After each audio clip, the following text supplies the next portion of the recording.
if you're autistic or neurodivergent, you might want to watch this. But I wanted to talk today about cognitive dysfunction because I recently realised that I have autism, and it's kind of brought up a lot of things for me because I'm finally having to educate myself on what's going on with me. So I wanted to talk about this today. I used to run a skin clinic and I would cope amazingly with that. I found out I was autistic, and then all of a sudden it's like the whole world came crashing down. Now I can't deal with things the same way. It's like my brain's got this massive blocker in the way.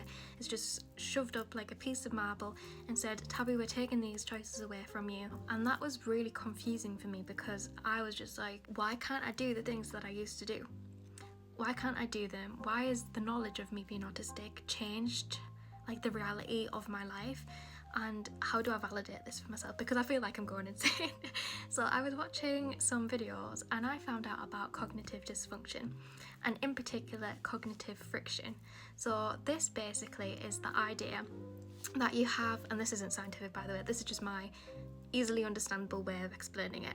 So let's say you have two sides of your brain. You've got your conscious thoughts and your subconscious thoughts. So it's kind of like your subconscious thoughts are protecting you now, because it's like all of a sudden it's realized the cost, the expense of mental exhaustion, shutdown, all of these things that doing those things before basically gave you. So now your subconscious brain is going, yeah, we're taking that choice away from you to protect you now that we're aware of the cost. For example, since closing my skin clinic and dealing with so much burnout and shutdown, I have been wanting to go get a job because financial security and things like that, but I've been physically unable to go do that, and that's been making me so frustrated because I need money to live up a lot basically. I'm just like, why can't I help myself? I'm someone that's always really good at helping myself, and now I can't.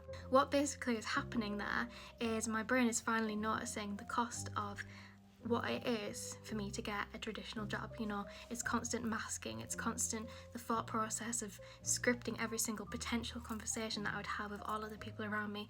It's the constant feeling like I have to have eye contact with every single person in that room. It's no longer go get a job, that simple thought. It's all of these things that would cost me emotionally and mentally so much. My subconscious mind is taking that choice away from me. It's not even delivering that as a choice to my conscious brain, which is basically something called cognitive friction, which I can talk about in another video. But I just wanted you to know that if you're also going through a situation like this, you're not crazy, you're completely valid, your experience is valid, and just because autism is invisible, it's internalized a lot of the time, especially if you are high masking, that doesn't make you any less valid.